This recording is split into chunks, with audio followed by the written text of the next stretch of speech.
listen, never in my life associated the word boring with baseball. We know what's up. Me? Yeah. Famous? Yeah. And I'm like giddy over there smiling like, we're about to win this shit. Did everyone give you crap? Give me a good host story. I'm not picking it up. We both love the game. We talk about it every day. Get on baseball. Having some popcorn, you're fooling around your phone. I'd have to wait in line for 3 hours. Hang on, because it's about to be a wild ride. You guessed it. There's nobody I'd rather be talking to right now than Daniel Bard. Nobody. Here we are. You just agree. You are correct. There is nobody. I'm with you, man. I'm with you. That's where I want to be. There's nobody I'd rather talk to. Soon to be published author, soon to be his story is going to be spread throughout the world. But that's for another time. But one thing I want to do, Daniel, is a lot of people asking me, said, how are you doing? How are you? What's your plans? So before we get into the meat and potatoes of the great game of baseball, how are you doing and what are your plans? Yeah, things are good, man. Season started. I'm at home, as you can see. Still training, still rehabbing. I'm about a month away, or sorry, about 11 months out of surgery. So, looking at that 4 to 8 weeks kind of from now, hopefully being back on a game mound somewhere. Things go well. So things are feeling good right now. We're just kind of taking it a day at a time, trying not to rush it too much. So what is your throwing looking like now? What are you doing? It's basically two full effort bullpens every week, with some other, throwing in between. But yeah, this is my first kind of major arm rehab. So I'm learning that yes, there are days where you just feel great. You feel like you got that brand new elbow, and there's days where, it's just doesn't want to cooperate, doesn't want to get loose, kind of things like that. So everybody I've talked to that's had, similar surgeries, kind of says, hey, there's going to be days and weeks where it's great, days and weeks where you kind of got to grind through it. And most guys that I've talked to have they're like, oh, I thought I retore it at one point. I was sure of it and gave it a couple days off and I was good as new. So I think everybody that's been through a major elbow kind of has those moments. Have you had that moment? Not the full. Didn't think I retore it. Just there's some days where bullpens where it just doesn't bounce back quite as well. So, it's one thing to be able to get on a mound and execute pitches and get the velocities you want, and it's another thing to be able to do that and then feel pretty good the next day. Which is what you need to be able to pitch in the big league. So, got to be able to do it back-to-back days, and we're working towards it. How many machines do you have looking at you when you're throwing these bullpens? In other words, because that's what we do now, right? We not only see how hard you throw, but we see everything else. A lot of times, maybe they don't. Maybe where you're doing it, you aren't doing that. I'm probably a little more old school than some of these young guys. I do try to get at least a few, 10, 15 pitches on some type of radar gun, just so I know where I'm at that day. If I am letting it loose, where's my velo that day? Does it match what I'm feeling? And but yeah, I've thrown a couple, one on a TrackMan, one on couple on Rapsodo, so not going crazy with it. I've always been kind of more feel based with my stuff, and so yeah, I think as I get closer to really making a push to get signed, it'll be nice. The teams are going to probably want to know more details on the metrics and stuff, and we'll cross that bridge when we get to it. Well, let me ask you this, because in spring training, I saw teams doing this. Even in bullpen sessions, they would have the monitor set up like right there. And it wasn't just miles per hour. It was everything. It was a slow motion video. It was everything. TrackMan, like all the results, the spin rate, all of it was, so basically you could throw a pitch, you turn, you see this stuff. And I talked to some guys, because I personally, Daniel, I was like, that'd be super distracting to me. I would want to see it after. And I talked to some guys. Is that distracting? Some guys liked it. Some guys said, it got in my head a little bit. Is that something that you did that you were familiar with, or is that something new? And is that something that you think you would want to do? Yeah, I've definitely thrown a lot of bullpens like that with the screen right there. And if you're trying to like really hone in a pitch, like say you have a new pitch or you're trying to change the shape of a certain pitch you already have, that what we call like pitch development, that it's really useful for that, right? So you can sit there and like play with the seams on your slider, moving it, a quarter inch this way, quarter inch that way, and sometimes you'll find a way, oh, that catches that orientation in my hand catches the seam the right way, and I get like 3, 4 more inches of movement. So it can be really useful for like pitch development. But to me, once you kind of have your repertoire and all your pitches are like in the right, they're tunneling up well, they're kind of in their place, movement wise. You gotta throw bullpens at least somewhat like you're gonna pitch in a game, which is I'm prioritizing execution, strike percentage, hitting the right part of the zone, and I like finishing every bullpen with like basically simulating an inning, 3 or 4 hitters, just go through counts, righty lefty. That just gets me thinking. I'm making these pitches to get outs, not to make a perfect pitch or not to shape a perfect sinker or slider. Those things are great, and they'll happen. I honestly, I find I generally get better shapes on my pitches when I'm throwing them with a purpose of like, okay, I'm picturing a right-handed hitter in there, and I'm throwing the sinker in on his hands. Not worrying about like how this is coming off my index finger off the seam, Yeah, because it's just I think it's I hope it's not a lost art, but I hear about organizations that they literally are telling their guys from A ball on, hey, we want to see this velo on your average fastball, this shape on your slider. If you're not hitting this many inches, then you're not going to get moved up. We don't care about your ERA as long as you're hitting these metrics. You're gonna progress. And I get it from an organization perspective. They know what they know. They can run the numbers and see what plays at the highest level, right? They can say this fastball shape and velo is not going to play in the big league, so you're basically wasting your time throwing it.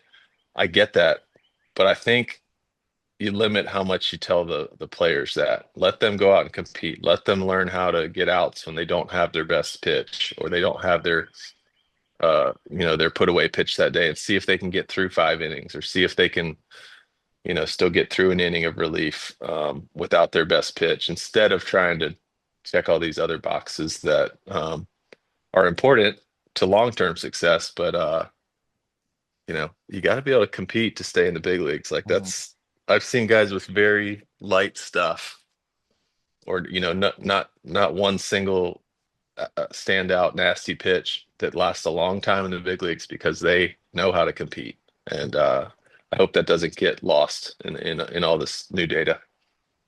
Yeah, as you're talking, I have like 5 things I wanted to follow up on, but one of them was, as you're talking, one of my things is minor leagues of winning. I interviewed Tommy Pham the other day, and Tommy Pham's sort of value is built on winning, right? He said, "Hey, if you want to win, sign me." And still there, he's going year to year to year to year. But Yep. he said, going back to when he was with the Cardinals, that minor league system really prioritized winning. Like that was the thing. And I was talking to Dayton Moore the other day, who really valued that when he was running the Royals, winning. And I'm saying this because I'm curious to get your take on, for minor leaguers coming up, all the things that you had just mentioned. That are they doing that enough? Are they putting these guys, whether it's a starting pitcher, hey, you got to get 3 times through the order instead of protecting your arm. Hey, reliever, I know that we're working on this pitch and we want to get the spin rate and everything else, but I want to see you without your best stuff compete. Do you think that minor leaguers they're doing that enough? No, I mean it's a hard thing to push because we all know at the end of the day, like minor league wins don't matter per se. No one's getting, a contract or a bonus or something if they have a good minor league record. So it's hard to push, but man, it's super important. Like I don't know how you motivate guys, to prioritize that. A lot of guys do it naturally, right? I mean, if you came from most of the guys I played with that came through like, really good college programs that were competitive every year, like it's just in them, right? You spend 3 or 4 years grinding with your buddies, trying to win, trying to go to Omaha and all that. Like it gets bred into you that like, who cares about anything else? Let's try to win tonight. And the teams that I was on that had a lot of those guys on them in the minors, like were really fun teams to be a part of because we made it about winning. It didn't have to be, and we all knew everyone's trying to get to the next level. Like that's not lost on anybody. But you kind of put your blinders on and get ready to play that night and compete your ass off and try to win a game. And it's way more fun to be on a, even though just to be an over 500 team, that's got a shot at, going to the playoffs. It's just more fun. Oh yeah. Well, and so along the lines of the other part of it we were talking about measuring stuff and looking at new things. I don't know from your perspective now that you're expertly guiding your kid's little league team. So you're still, you're looking at from Major League Baseball from afar. But you're still looking at Major League Baseball, obviously, because you're going to be dropped into it in a month or so. Um, some of the things that have popped up, from the pitching side, there's this kick change that everyone's talking about. I don't know if that's something, and sometimes we hear about like the sweeper It, was something it's that funny. I tried throwing it yesterday in did you? catch. How'd it Yeah. go? Uh, First two were like pretty wild, felt super weird in the hand. And then I was like, oh, I could never throw that. And then I threw like five more. And by like the last three or four, they were all right where they're supposed to be. And it tumbles. I mean, it's like a weird splitter, but I don't know if it's something I would ever add, but Can you? it's crazy that it's just crazy that it takes this long for people to figure out these grips. I know. So I tried reading an article about it today. Um, but can you explain it to me? So that I don't I have to go back and reread this 3 times to try to figure this out. I I can't explain the details of it. I just know one of my throwing partners this off season was working on one. Um, and I just started to see articles about it this spring. But yeah, it's essentially a circle change grip, except that your middle finger is essentially like slightly spiked, almost like you would with your index on a curveball. Hmm. And I say spiked, it's just basically lifted slightly back and off the ball like a half an inch or more. It kind of just depends on the guy, I think. But I think a lot of changeups get really middle finger dominant, meaning the middle finger's pushing the baseball, it's adding velocity, it's adding spin. And the more you can kind of take it out of the equation, you're going to knock a lot of speed and a lot of spin off the ball. Like it doesn't take much, but it happens fast. And it just goes from like kind of your average side spinning circle change to like this, really low spin, just drop ball. So do you think you'll throw it? No, I don't. I'll keep playing with it You're on it. because I've got the time, but Yeah, yeah, I got too many other pitches to worry about. yeah. That's fair.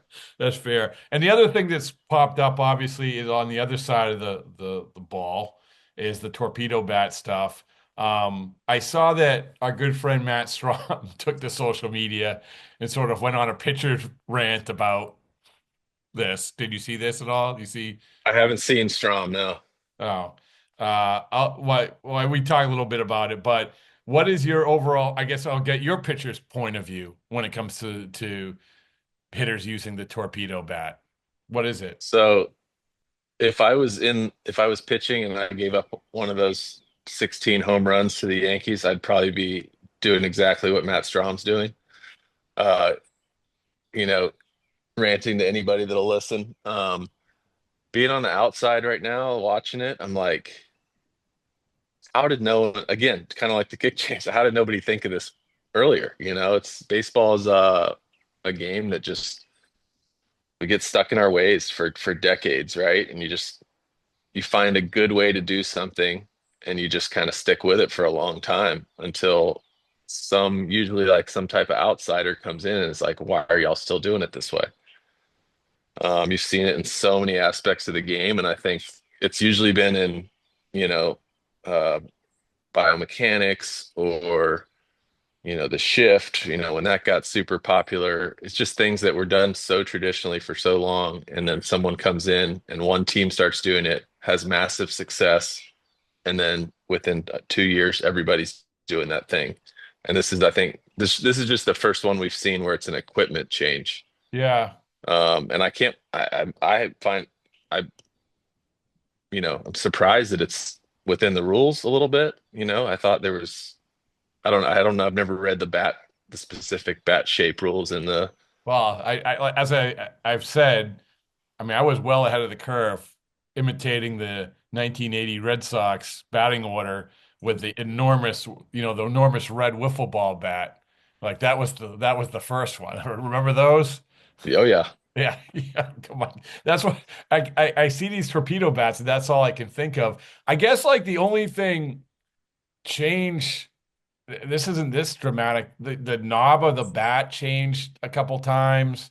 Remember Daniel, like the maple bat controversy where they were breaking all over the place. Oh yeah. Yeah, that, but that wasn't really a change. That was just, everyone stopped breaking your bats. But yeah, this Yeah, that was a switch. I guess they thought maple was a little harder, and they switched, and they were harder, and they, I guess, produced better exit velos. But it's yeah, they were exploding into like thousands of pieces so what when do you you jam think? somebody. Do you think that, well, first of all, before I ask you if, how many hitters are going to use this and if it's going to become a new thing across the board, this is what Strom tweeted. Let them use whatever bat they want. Let them just allow pitchers to use whatever hitters have in the on-deck circle and not check us like we are criminals every time we walk off the field. I'm just a pitcher, and I'm assuming better grip helps you swing harder. So, so obviously what Matt's talking about is stuff, gripping the bat, gripping the ball, sticky stuff and all that. But, Matt's pretty good about this stuff. And I go back to Traject Machine. He had said he was the first one that told me that last year hitters could use the Traject Machine during the game. Traject Machine obviously is a batting practice thing that simulates an actual pitcher throwing. You could use it during the games, but you could, I think we may have talked about this, but pitchers aren't able to use TrackMan in the bullpen. That's Right. that's sort of along the lines of what he's talking about. I don't think he's saying like, how dare they use these new bats, to your point. It's the evolution. But yeah. Yeah. No, I mean he's got a point with all this. Unfortunately, my experience, MLB, the commissioner's office can kind of plop down these rules anytime they want, right? Rule changes. Or just changes in how stuff's being enforced. And so the tendency that I've seen over my career is the goal is typically not to make things easier for pitchers. Mm. They like the offense, and I understand that to a certain degree. I think some of the pitch clock, I was not a fan when it came in. I see what it's done for the game, and I can't help but say, some version of it has definitely been a good thing. I think they got too aggressive too fast.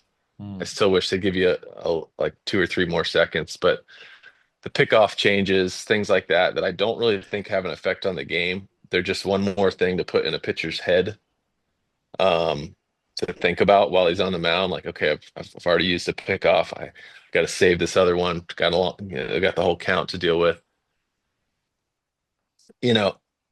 Basically what I'm saying is I'm glad there's people like Matt out there that are letting pitchers' voices be heard, but I think the league's going to do what they want to do, Yeah.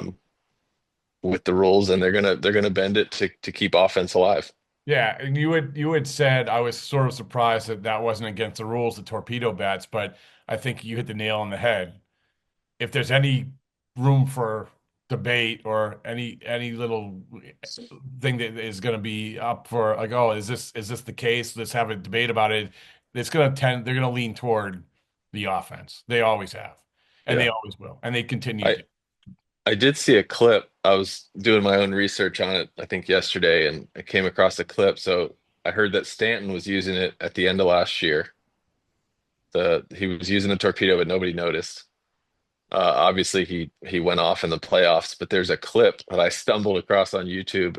It's Stanton takes a swing. I think he hits a pop up to left, breaks his bat, and the barrel flies off and hit the umpire in the neck. Did you ever see that? No. Okay, like it hit the umpire. I think it took him out of the game. Like hit him hard enough where it knocked him out of the game. Um, and I'm pretty sure I slowed it down. I was looking at it. I think it's a torpedo bat. Yeah. It's from like mid-August last year. Yeah.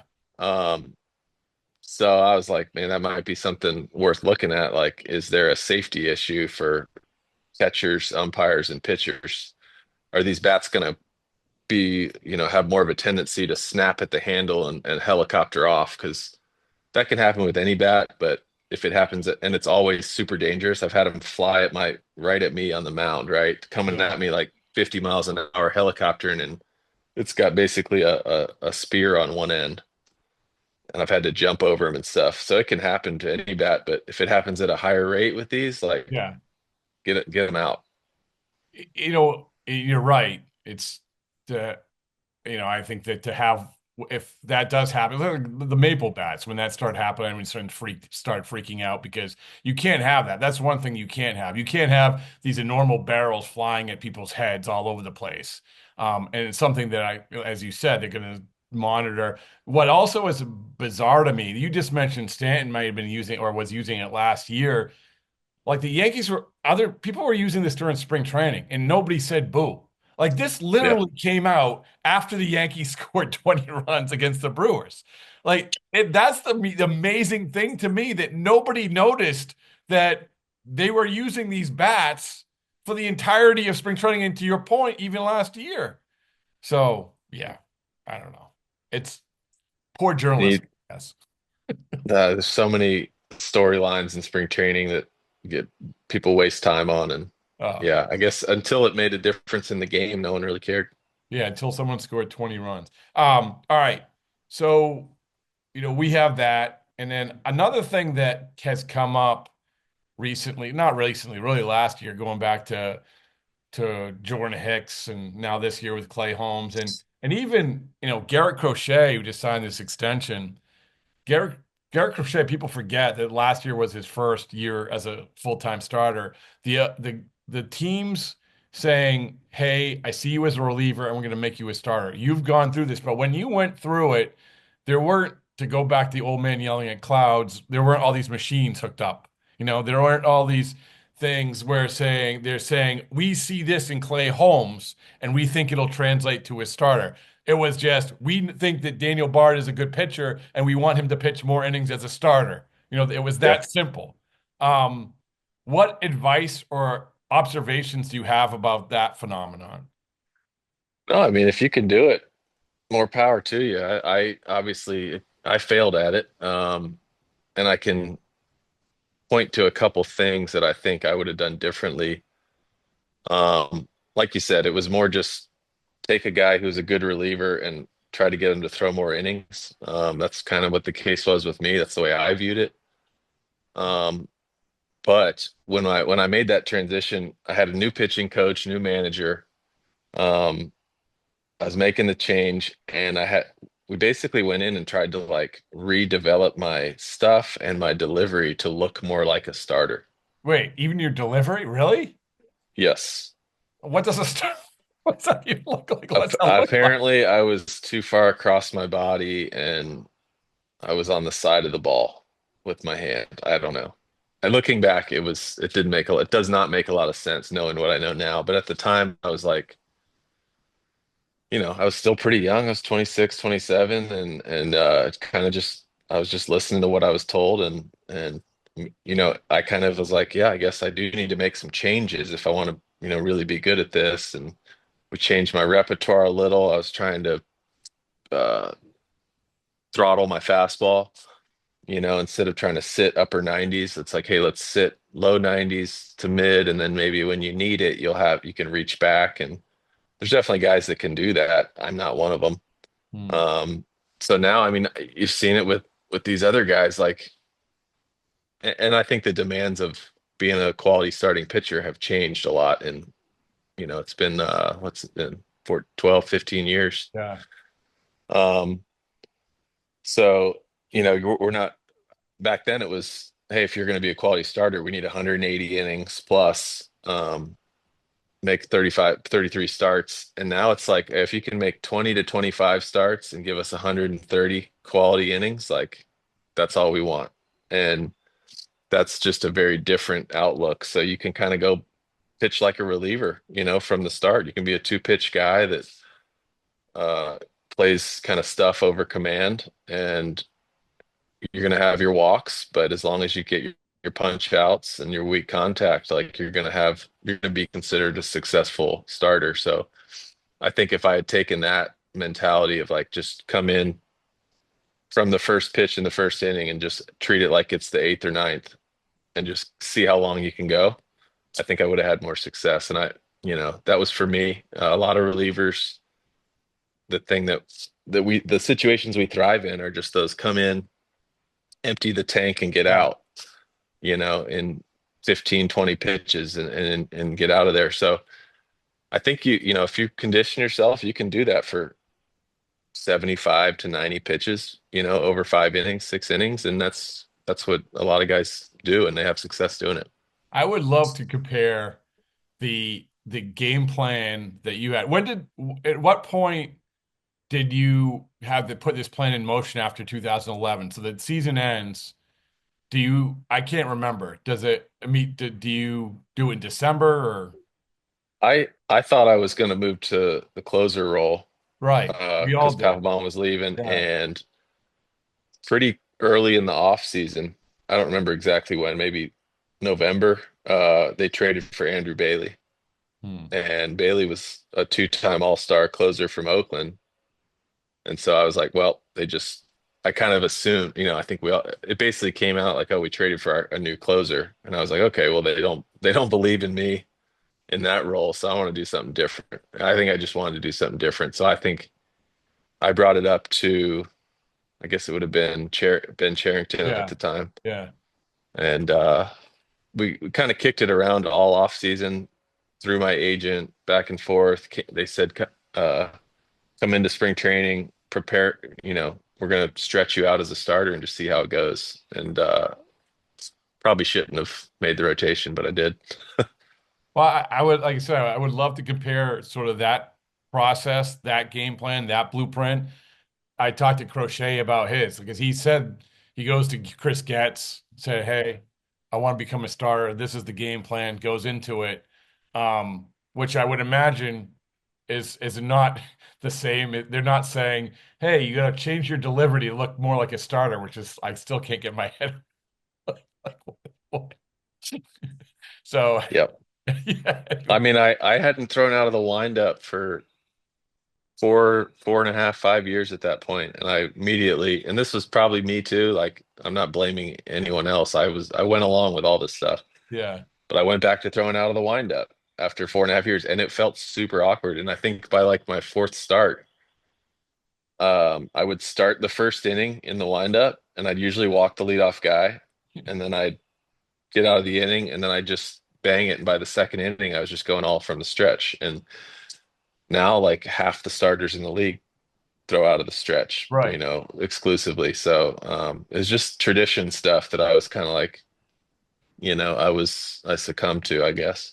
No, yeah, well, the evolution of baseball, yay baseball.